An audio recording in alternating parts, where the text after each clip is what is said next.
Уже нам нужно отключить.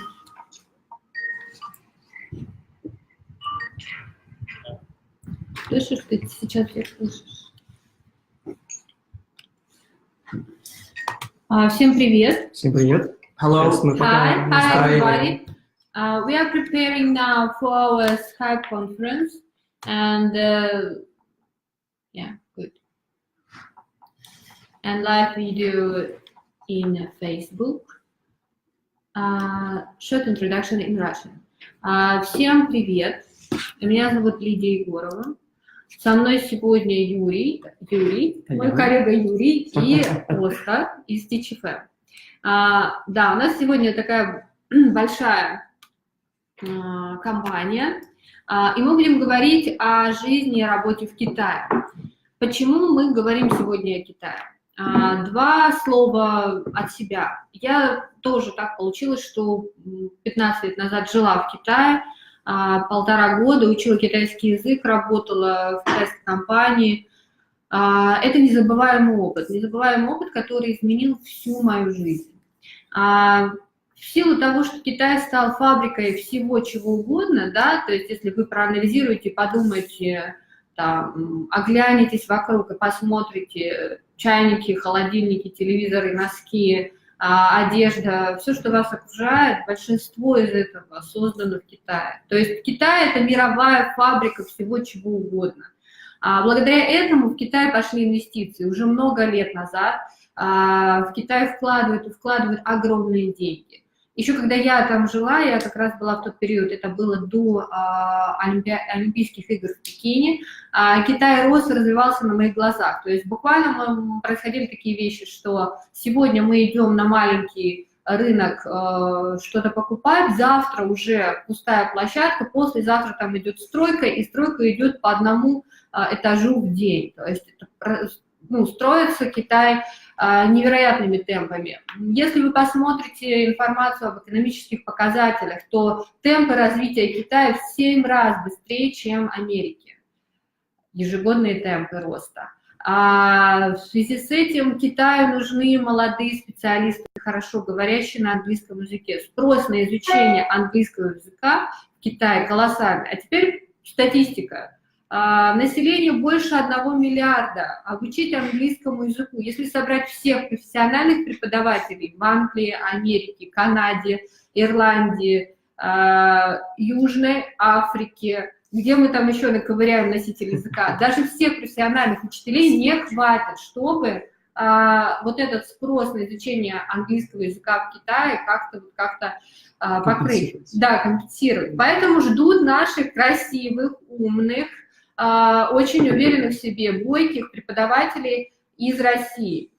Теперь мы говорим о том, что да, действительно, русские могут заниматься квалифицированным трудом в Китае. Более того, уезжая в Китай, вы должны понять, что Китай на сегодняшний момент – это тот же самый Запад, только с другой стороны, со стороны Востока. То есть это развитая, очень динамичная, бурная страна, где очень высокий уровень качества жизни и очень хорошие условия для наших преподавателей. Более того, наши преподаватели приезжают туда, оказываются в равных условиях. Там очень много экспатов, да, там много очень образованных и продвинутых людей. То есть, сравнивая, например, с Walk and Travel, ты не в каком-то бассейне, да, там спасаешь детишек, вот, и общаешься с такими же там уборщиками, там, продавцами мороженого и так далее. Ты находишься в офисе, в языковой школе, ты общаешься с такими же образованными, с высшим образованием, с магистерской степенью, преподавателями из других стран, из Америки, из Канады, из Англии, Ирландии и так далее.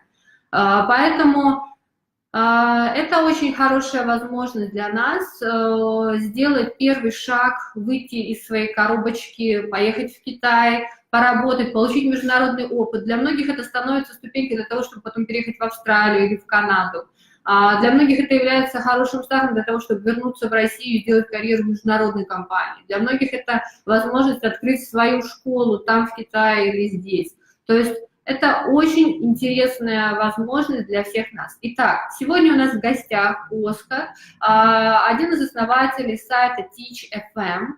где можно искать работу в Китае, то есть это такая платформа, где вы выкладываете свое резюме, и дальше уже вам предлагают вакансии. Итак, Оскар, can you please tell us more about you, about your project, and about your experience in China? Yes, of course. So good morning to everyone. My name is Oscar Delgado, Oscar Delgado. I am an account executive with Teach FM, and Teach FM is a free job platform for teachers who want to teach English abroad. And so what we do is that we place teachers in schools all around the world. And we are a very young company. We've been operating for 2 years, but already we have placed over 500 applicants in schools.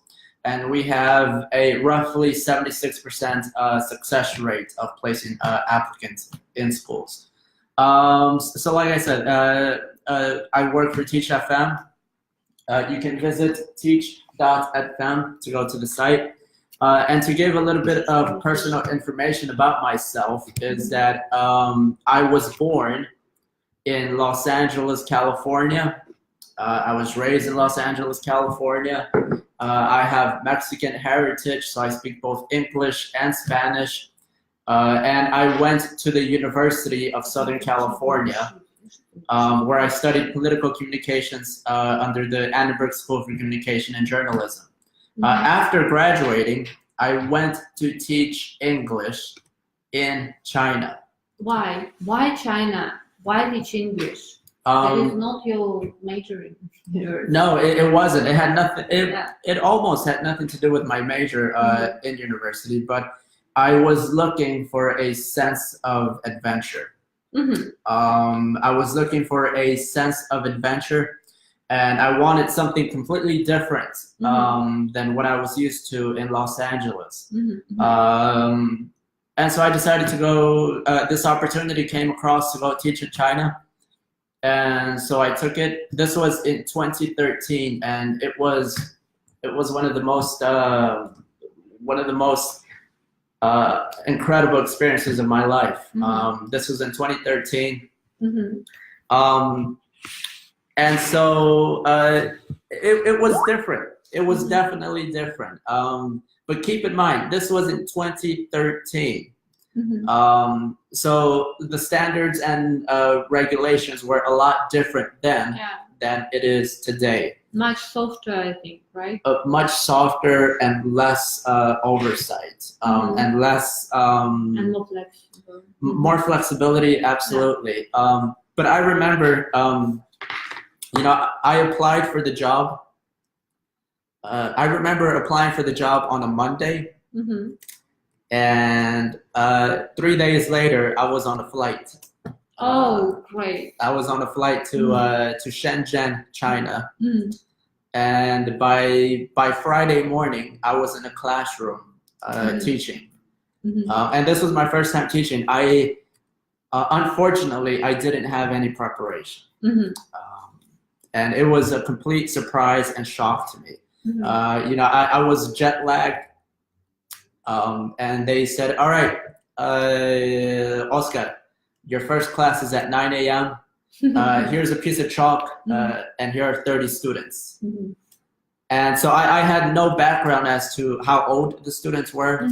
I didn't know what they were teaching, what the previous teacher was doing. And it's just, all right, go and teach.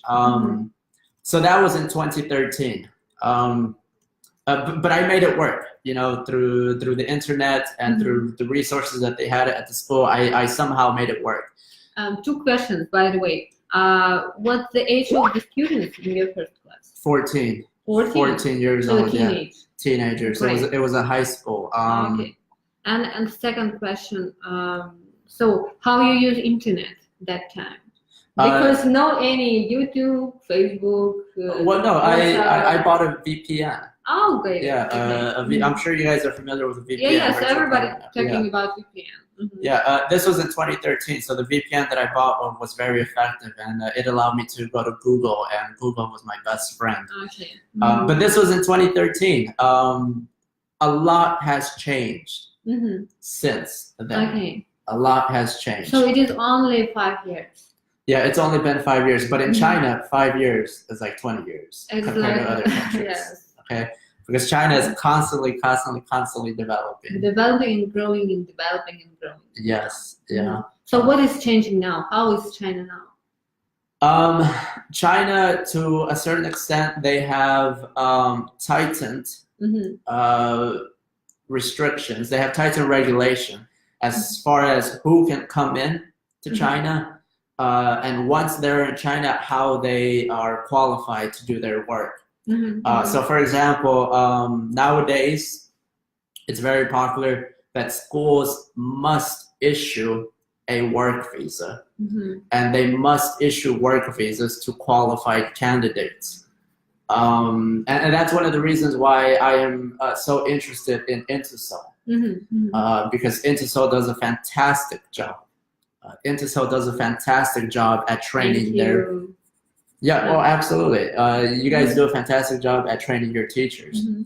And from what I understand, employers are very happy. Yes, happy employers, happy candidates, because they are prepared compared to you. They know how to hold talk and what to talk to their students. Yes, yeah. So that's one of the reasons why I'm here at Intersul, because you guys prepare fantastic teachers. And like I said, I'm an account executive at Teach FM. So my task is to find employment for teachers working abroad. Yes, the question, what is Teach FM? How you start that project? How did you got the idea to start the project? Right.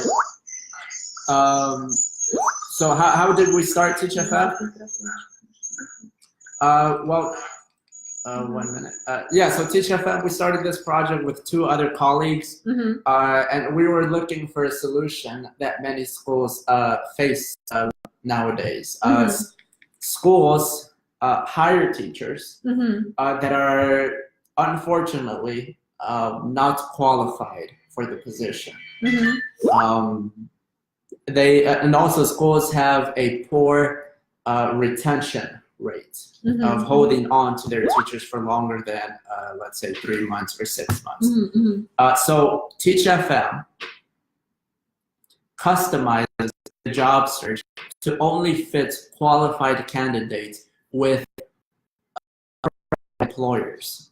So employers who have been employing teachers for more than 5 years. And they have a strong reputation. So that's how we came up with Teach FM. And like I said, Teach FM is free for teachers to use. But we work with Intersul now to try to find great candidates for employers. Can I translate in Russian, just to explain in Russian for those who are not understanding? Absolutely, go.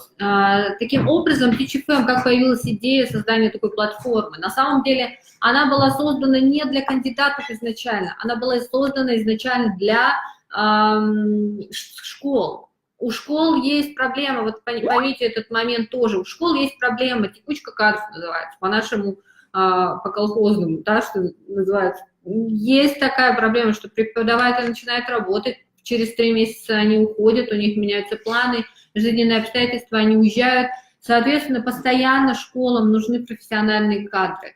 Поэтому возник сайт TeachFM, который в первую очередь стал подручным инструментом для школ. И на сайте для того, чтобы вы подали заявку, необходимо, конечно же, предоставить подробную информацию о себе и показать свою квалификацию. Только квалифицированные, подготовленные преподаватели могут участвовать на сайте.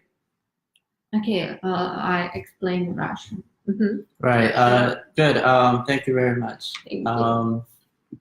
I should have said at the beginning, if you guys have any questions, please write in your questions, and I would be more than happy to answer them along with my colleagues. Да, пожалуйста, в чате пишите, в Фейсбуке, в Скайпе ваши вопросы. Мы сейчас закончим вводную часть и начнем отвечать на ваши вопросы. Не стесняйтесь. Okay. After we finished our introduction, they will ask us questions. Perfect. Yeah.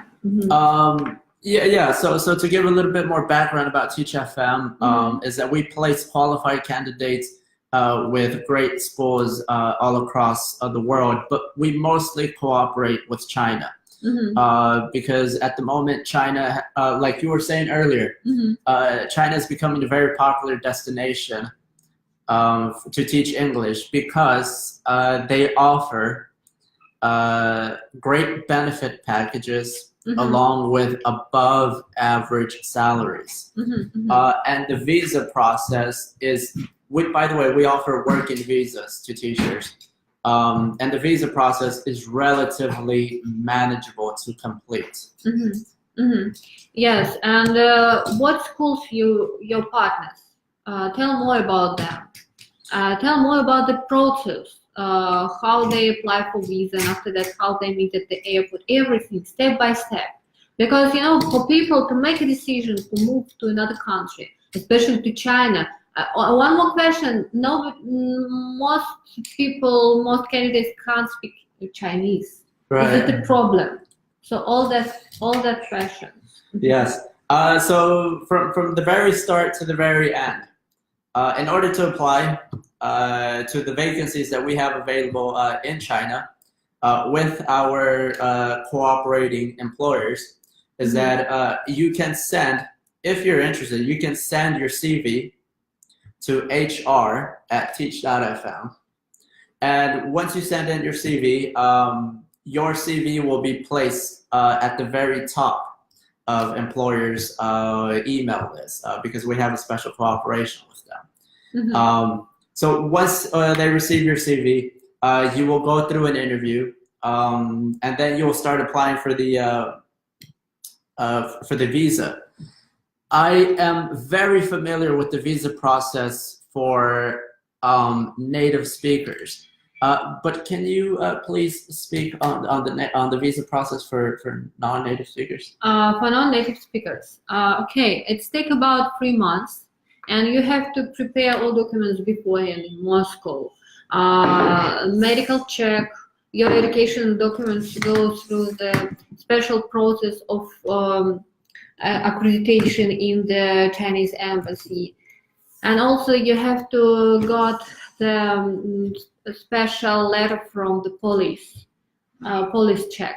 And when you get all the documents, of course, you translate them in Chinese and got notarization, and that special process of accreditation in Chinese embassy, it takes altogether about 2 months, and after that you send all original documents to China, to your school, and after that school apply documents to the Ministry of Labor, right?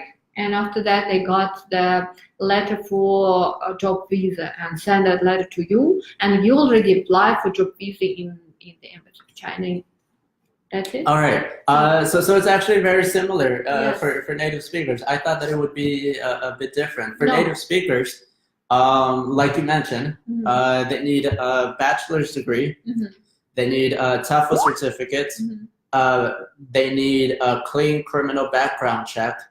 And they need to have those documents notarized in America, in England, or in Russia, if they're Russian.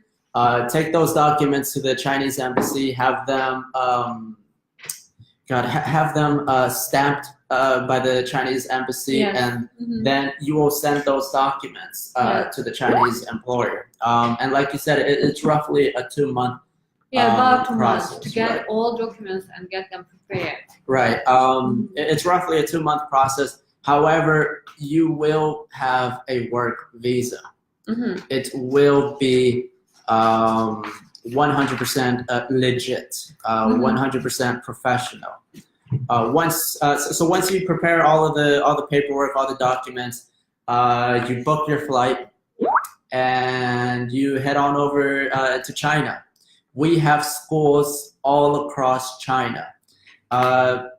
forgive me for my terrible pronunciation, but we have schools. Perhaps you can help me with the name. Yulin, Guangxi, Guangzhou, Jinzhou, some other cities like Urumqi, Tianjin, Jizhu. Right. Right. A lot of cities all around China. Yes, so we have vacancies all across China with proper working visas and minimum salary of 10,000 RMB to 15,000 RMB or perhaps higher, depending on your qualifications and really depending on how well you do in the interview. And how well you are able to translate your skills to the employer. And really, a TOEFL certificate is very important to have. But, you know, from my experience, experience is perhaps a little bit more important because you have to be able to manage a classroom of students. You have to be able to redirect bad behavior into good behavior. You have to be able to translate grammar concepts to a group of students in a proper and professional way. All right. So let's not get lost. Once you book your flight, you head on over to China, and a school representative will be there to greet you at the airport and take you to your accommodation. And then you go to the school. And the schools that we deal with have plenty of resources for you to use, and they should have a curriculum for you to follow in the classroom. So it will be, to a certain extent, a hassle-free transition from getting your TOEFL certificate to the classroom. Okay, and I have a question. If you don't know Chinese, how you deal with your students, with your employer, with everybody? Right. So the school will always have a representative who deals with non-Chinese teachers. So you won't feel like, if you don't speak Chinese, you won't feel completely vulnerable as to how do I speak to my manager. Here is a person that is, their sole job is to help you transition from your previous work to your work now in China. Now, as far as not speaking Chinese in the classroom, that's perfect. They don't want you to speak Chinese to the students. They want you to only speak English and for it to be full English immersion when talking to students. So if you don't speak Chinese, don't worry about that. Now, as far as going out and about, that should also not be a problem. Like most of the world, English is becoming much more and more present in shops, in theaters, in restaurants, just about everywhere you go, English is becoming much more popular. So it wouldn't be a problem. I personally don't speak Chinese, just one or two phrases, but it hasn't been an issue. There's always going to be assistance for you. Okay, and I have a question, main question. Your life hacks for those who are going to China. Life hacks. Right. Maybe 5 main life hacks for those who are going to China. Right. Number 1, have at least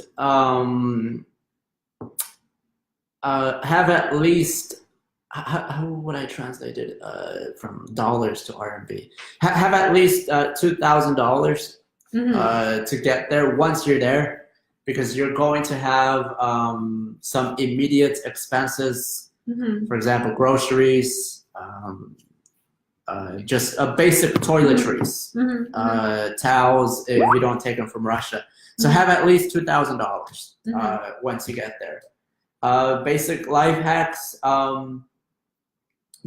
just try to be as outgoing as possible. There are many expat groups on Facebook that you can go there and chat and ask them questions. But it's really just self-explanatory because the employers really help the teachers get accustomed to life in China.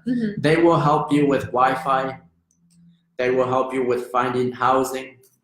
They will help you with just the basic necessities. For example, electricity, water. That type of stuff will already be working because China is becoming much more modern every single day. It wasn't like it was 5 years ago, but even 5 years ago, I didn't have a problem with Wi-Fi. I didn't have a problem with electricity. They have plenty of housing where you could just move in and it starts working from the very beginning. Yeah, I noticed that Chinese, they are very welcome, very friendly, trying to help you, and no any problems you feel. They try to find a way for you to communicate with you, to help you. Yeah, absolutely. Chinese are very welcoming. They're very hospitable people, very friendly. It's perhaps the safest country I've ever been to. Very important to know that in China you are really it is very safe in China. Very safe. You can walk on the street at night and nobody doing nothing to you. Yeah, I've never had an issue in China. I've never felt any danger in China, whether it be whether it be midnight or 2 a.m. It's always very peaceful, calm. Of course, there's rush hour, but other than that, it's perhaps the safest country I've ever been to. Yeah, sometimes I receive requests. I want to go to have a job in Brasilia or in Peru or in Colombia. I start laughing because it can't be compared to China. No. Yeah. Yes, China is the safest country I've ever been to, and it's really not what most people expect. I will be honest though, the first 3 months I did experience quite a bit of culture shock, like everyone does. The first 3 months were very uncomfortable, but then something switches. And it just became one of the most incredible experiences of my life. I love the pace of life in China. The food is amazing. It's fantastic in China. It's not like Chinese food in Russia or Chinese food in America. Chinese food in China, or just food, it's just really different. Yeah. It's really different. And the tea culture in China is also fantastic. And it's really just a wonderful place to be. Very relaxing, calming, and different, but in a great way. Yeah, that's true. Okay, so now we start to ask questions, right? Yes. Okay. Well, the first question is, I have a question about education level. Will it be a problem if I don't have a bachelor degree, but I'm currently studying in the university in Russia? No, we have employers that hire year-round. So once you finish your university degree, you can definitely apply. You can interview today or tomorrow, lock the job, and then once you finish, head on over to China. Start the visa process early. All right. I think you already talked about a bit. But there is still a question: is it a working visa, and for how long? For which period? Yes, so it is a working visa. It's not a tourist visa. It's not a business visa. It's a working visa. 100% professional and legit. How long is this visa for? We can't force anyone to stay there for 1 year. So it really depends on the teacher. However, it would be great for minimum 8 to 9 months, and stay for as long as you want to stay in China. All right. The next question: what qualifications a teacher should have? What documents to submit? What kind of experience? And I hope here speak not only about teachers of English. I'm interested in let's assume the position of physical education teacher. Mhm. Do you need physical education teachers? Like what level? Yes, that's also Mhm. very often to ask. Do you have a request from schools for another teachers? For example, physical education teacher or Russian language teacher or whatever. Right. Great question. For the past 2 years, we have solely concentrated on English. Mhm. But like you were saying Mhm. last week, Mhm. China is expanding. They are taking chefs. They're taking physical education teachers. They're taking speech coaches, Russian teachers. For the past 2 years, we've solely been concentrating on English teachers. However, if you speak to an employer and just bring up the idea, by the way, I also teach English, or I'm also into physical education, there is always room for negotiation. Perhaps they can find a place for a physical education teacher. So you can always try. You also can add that in your platform, right? Yes, yeah, we will try to add that. It's something that we haven't explored, but definitely worth looking at. There was an earlier question about qualifications, right? Yeah. What qualifications do you need? Like speaking like one, for example, like IELTS grades or TOEFL or like other like specialization or something. Right. So usually it's a bachelor's degree, TOEFL certificate, and clean criminal background check. What level of English should they have? Should they have? Well, when it means that they have a TOEFL certificate, it TOEFL or means, TESOL, TOEFL or TESOL, and that usually means that you're capable and competent in teaching English. It is advanced level. It usually means advanced.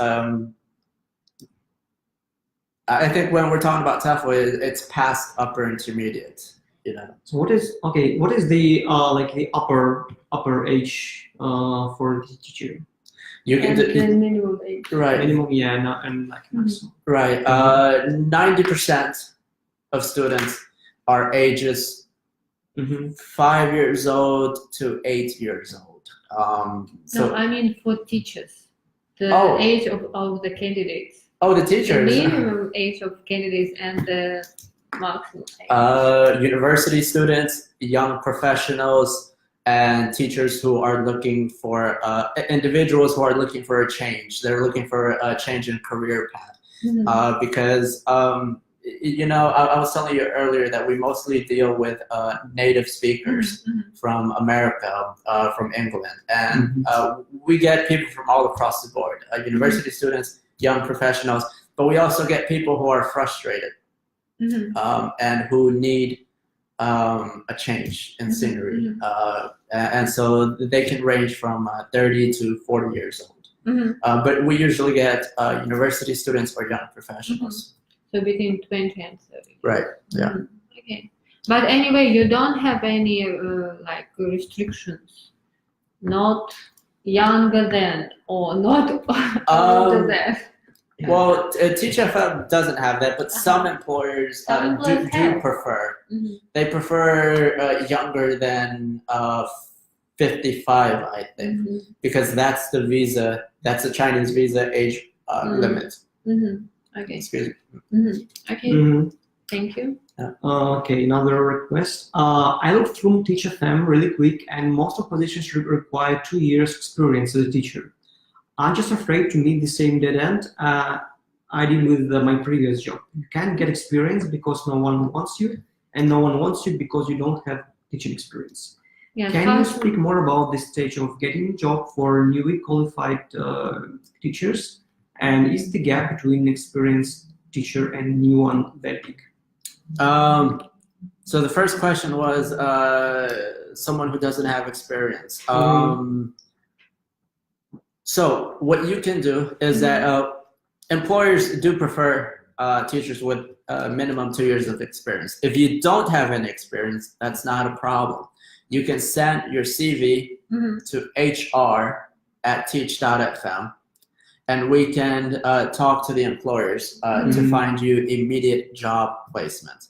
As far as not having experience, sometimes it's best for you to not have any experience. Sometimes it plays to your advantage because you have no preconception of what a good teacher is or what a bad teacher is. In a sense, you're like a clean canvas, and you could build your teaching career by having fresh ideas that previous teachers were afraid to do.